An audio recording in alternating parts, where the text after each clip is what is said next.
اگر تم سمجھتے ہو کہ اللہ تمہیں معاف نہیں کرے گا تو یہ سنیں، اللہ تعالیٰ قرآن میں فرماتا ہے قل یا عبادی الذین اسرفوا علی انفسہم لا تقنطوا من رحمت اللہ ان اللہ یغفر الذنوب جمیعا انہ هو الغفور الرحیم۔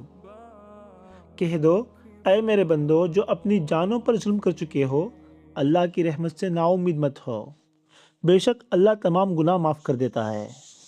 اور نبی کریم صلی اللہ علیہ وسلم نے فرمایا اللہ رات کو اپنا ہاتھ پھیلاتا ہے تاکہ دن کا گناہ گار توبہ کرے، اور دن کو پھیلاتا ہے تاکہ رات کا گناہ گار توبہ کرے۔ ذی الحجہ کے یہ 10 دن صرف عبادت کے دن نہیں، واپسی کے دن ہے۔ نماز چھوٹ گئی، واپس آؤ، گناہ ہو گئے، معافی مانگو، دل دنیا میں کھو گیا، اللہ کی طرف لوٹاؤ، اللہ کا دروازہ ابھی بھی کھلا ہے۔ آج رات اللہ سے بات کرو، شاید یہی وہ رات ہے جو آپ کی زندگی بدل دے۔